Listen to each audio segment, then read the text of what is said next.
Imagine a 10-year-old child comes to you with a fractured permanent front tooth. You take an X-ray and notice something important.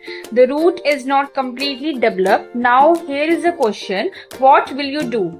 Should we try to keep the pulp alive and allow the root to continue developing, or is the pulp already dead and we need to create an artificial barrier at the apex? Can you guess? So these two conditions bring us to two very important terms, that is the apexogenesis and apexification. So by the end of this lecture, you will be able to easily differentiate between the two. So let's start. Okay, so first let's understand the word first. So apexogenesis, it is a physical process of the root development in a vital immature tooth. So here the most important word here is vital and the immature tooth. The aim is to preserve the pulp vitality and allow the continued root development. So here the simple example, like suppose a young permanent incisor has suffered trauma. The tooth is immature but the pulp is still vital. So in this situation, our goal is to don't kill the pulp, try to preserve it. Why? Because the living pulp can help the root continue developing. Okay. Now what is apexification? So now look at the second term. Apexification, it is a process of inducing an apical barrier in a non-vital immature tooth. So again focus on the important word, that is the non-vital immature tooth. So apexogenesis means vital and apexification means non-vital. So it describes apexification as inducing an apical barrier in a non-vital immature tooth. So let me ask you a question. A 9-year-old child has an immature permanent tooth. The pulp is still vital. So which procedure will you choose? Apexification or apexogenesis? The answer is apexogenesis because the pulp is vital. Okay. So here in apexification, the pulp is non-vital. Okay. Now before going further, let's understand this very important diagram. So here it shows the basic visual difference between the apexogenesis and the apexification. So look at the slide carefully. So it is divided into two sides. That is, the left side show the apexogenesis and the left side show apexification. So let's understand each two separately. So here first look at this two. This diagram represents the apexogenesis. So now look at the pulp inside the tooth. You can see the pulp is shown is red and the arrow clearly say that the vital pulp. So what does vital pulp means? It means the pulp is alive and functioning. Now look at the bottom of the root. You can see that the end of the root is wide open. So here it shows the open apex. So what are the two important things show in this diagram? That is a vital pulp and the open apex. So now let's connect these two findings. So here the tooth is immature. So the apex has not completely closed yet. But the pulp is still alive. So therefore, instead of removing the vital pulp completely, our aim is to preserve the pulp. Why? Because the vital pulp allows the immature root to continue developing. Okay. So this is how the root continues to develop like this. So when you look at these pictures, remember that is a vital pulp plus open apex means the apexogenesis. And the result is root continue to develop. Okay. Now let's compare this with the right side. So this diagram shows the apexification. Now look inside the tooth. What do you notice? Here the pulp is shown is dark brown and the arrow show that is a non-vital pulp. So this pulp is no longer tip. Okay. So instead of seeing a naturally developing apex, we can see a gray apical barrier at the end of the root. So here it shows the apical barrier. So now think, why do we need an apical barrier? Because the pulp is non-vital. So normal physiological root development cannot continue. Therefore, our treatment objective is different. So instead of allowing the root to develop naturally, we create a barrier at the apex. So that is why the diagrams say root development does not continue. So remember, the non-vital pulp and the apical barrier, it means that is a apexification. Okay. So if I show you a young tooth with a vital pulp and the open apex, so which procedure are you thinking about? That is the apexogenesis. And if the pulp is non-vital and we need to create an apical barrier, the answer is apexification. Which procedure allow the continued root development? That is the apexogenesis. Now this is a memory trick diagram. So let's understand the picture. On the left, we have a picture of a tree. So why has tree been used here? Because a tree represents the natural growth. So here it say the apexogenesis means the alive pulp and it allows the root to grow naturally. So think of a tree. If the tree is alive and healthy, it can continue to grow naturally. Similarly, in apexogenesis, the pulp is alive, we preserve it and the root continue to grow naturally. So whenever you hear apexogenesis, so think that is the alive, and whenever it alive, it goes to grow. So that is your memory trick. Okay. Now look at the right side. So here we have a brick wall. So why a brick wall?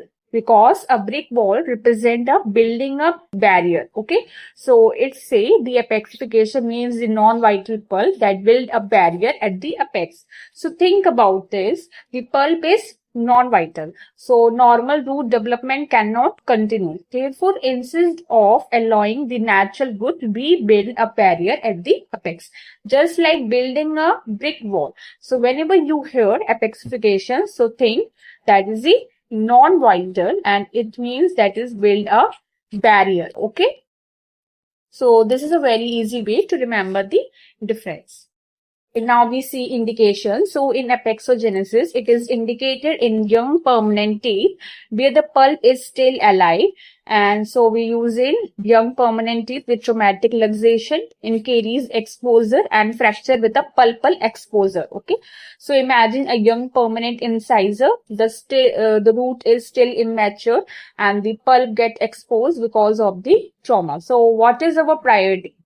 Save the vital pulp and allow the root to continue developing. That is the apexogenesis. Okay. Okay. Now we will see the indication for the apexification. So we use apexification in young permanent non-vital teeth, in trauma case, in caries and in failed pulp therapy. So the tooth is immature but the pulp is no longer vital. So can we depend on the pulp to continue normal root development? The answer is no. Therefore, our objective changes. We now try to create an apical barrier, that is the apexification. Okay, now comes one of the most important difference, that is the main goal. So here in apexogenesis, the main goal is to preserve the pulp vitality and allow continued root development. In simple word, keep the pulp alive and root keeps developing. The root can increase in length, thickness and finally the apex close naturally. Okay. And here in apexification, the main goal is difference. It is the induce the apical barrier to obtain the apical closure and allow the obturation. In simple word, pulp is non-vital. So we create an apical barrier, then obturate the canal. So what is the major difference? The apexogenesis promote the continued natural root development and apexification mainly create an apical barrier. Okay. Now we see methods. So in apexogenesis, the method include like direct pulp capping, indirect pulp capping and pulpotomy. Whereas in apexification, it include calcium hydroxified apexification, multiple visit, empty apexification, that is 1 or 2 visit. Okay. Okay, now we see the materials. So here in apexogenesis, we use material like MTA and calcium hydroxide. And for apexification, it also the that is the calcium hydroxide, which is most common, and the MTA. So in this exam, don't confuse the material with the procedure. The condition of the pulp is the first thing you should identify. Okay. Now I will ask a very important question. In apexogenesis, does root development continue? Yes, the root continue developing. So here the root let increase, the root thickness will increase and apex close naturally. Okay. Now what happened in apexification? Does normal root development continue? The answer is no. Instead of an apical barrier is formed, therefore the root remain thin and weak. This is a very important exam point. Okay. Now let's compare the prognosis. So in apexogenesis, there is excellent prognosis. Why? Because we are maintaining the pulp vitality and allowing the continued root development. In apexification, there is the good prognosis, but remember the root remains thin and weak. So if I ask you which has an excellent prognosis, your answer will be apexogenesis. And which has good prognosis but leave a thin and weak root, the answer is apexification. Okay. Now let's discuss this diagram for the apexogenesis. So let's look at the first pictures. We have an immature permanent tooth with an open apex like this, open apex, and there is also small pulp exposure. So it shows like pulp exposure. So this diagram shows that this is an occurring due to like traumatic or caries exposure in an immature permanent tooth. So question for you, is this tooth immature or mature? The answer is immature. And is the apex open or closed? Here it was open. So it was like open like this. Okay. So good. Now we see the second. So what we do here, the partial pulpotomy is performed.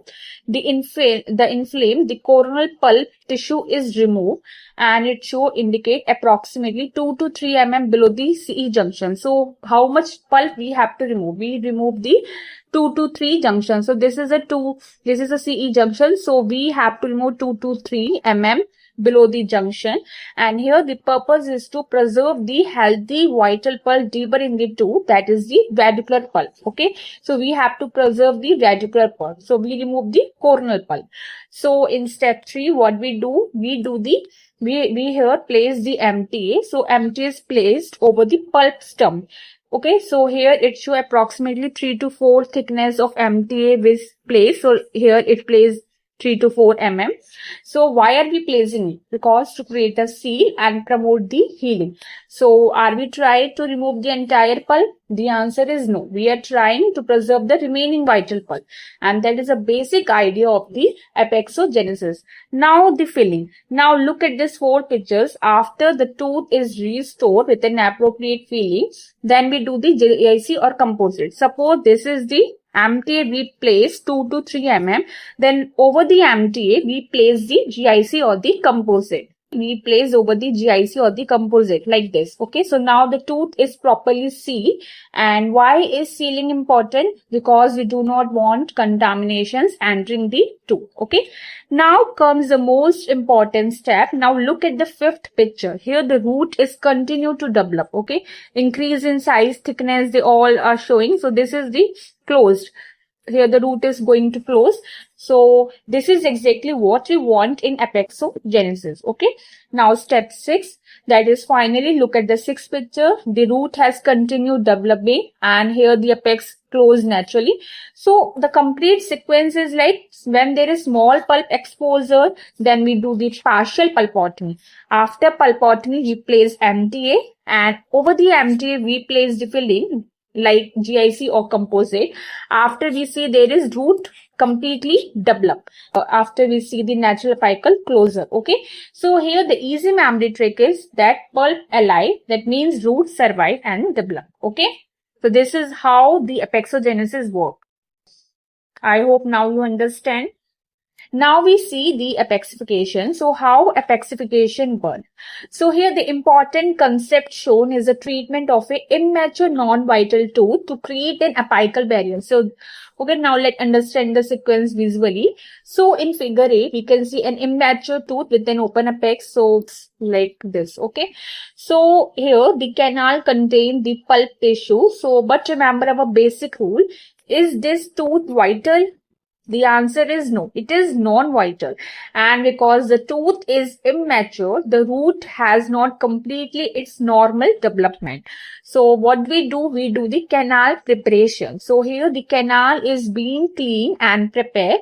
The important concept is we remove the infecting pulp, that is the non-vital content, and prepare the canal. So here the aim is to make the canal suitable for the next stage of treatment. So here it was done this canal preparation. Now step third, that is the canal cleaning. So here the canal is further prepared and clean. At this stage, the clinician is preparing the immature canal so that the apical barrier can be created. Now next step is medication. So you see that pink color. So we can see the material which is occupying the canal. So here the important concept is that the treatment is directly towards creating an apical barrier at the open apex. So this is a key difference from the apexogenesis. Okay, these all are the material we've placed inside the canal. Now figure E, that is apical barrier. So here the tooth is shown with the canal prepared and the apical barrier established. You can see that is a black one. This is a apical barrier. So what was our goal? That is to create an apical barrier. Now the next step is obturation. So after we create an apical barrier, then we go for obturation. So here the canal is being filled. First we fill the apical, then we go for middle, and then the coronal third. Okay, so here the canal is being filled, and this is possible because we now have an apical barrier against which the filling material can be placed. Okay, so now the canal has completely filled off toward the coronal part, and so here the overall idea is that it was a non-vital immature tooth. So first we will clean the canal, then we create the apical barrier, and then when we obturate and restore the tooth. And remember, the root does not continue normal development, so instead the apical barrier is formed like this. Okay, so now let's quickly revise the entire topic. So I will ask you a question and you answer them. So apexogenesis is performed in a vital or a non-vital tooth? The answer is vital tooth. And next question is apexification. What is apexification? Apexification is a non-vital tooth. And what is the main aim of apexogenesis? The main aim of apexogenesis is to preserve the pulp vitality and allow the continuity root development. What is the main aim of apexification? The answer is it creates an apical barrier. Does normal root development continue in apexification? The answer is no. What happens to the apex in apexogenesis? It closes natural. And what happens in apexification? Here the answer is it forms an apical barrier form. Which procedure has an excellent prognosis? The answer is apexogenesis. And another question is, why is the root considered thin and weak after the apexification? Because the normal root development does not continue. Okay, so this is all about the difference between the apexogenesis and apexification. So if you remember only one thing from today's lecture, so remember this: apexogenesis means vital pulp, so we have to preserve the pulp. Here the root continue developing and natural apex closure. While in apexification, it was a non-vital pulp, it creates an apical barrier, so we have to obturate it and root remains thin and weak. So whenever you see an immature permanent tooth, the first question you should ask yourself is the pulp vital or non-vital? If it is vital, so then think apexogenesis, and if it is non-vital, then think the apexification. I hope this made apexogenesis and apexification easy for you. If this lecture helped you, then don't forget to like, share and subscribe to Exam Keeper Dentistry for more BDS exam oriented dentistry lectures. Thank you for the watch.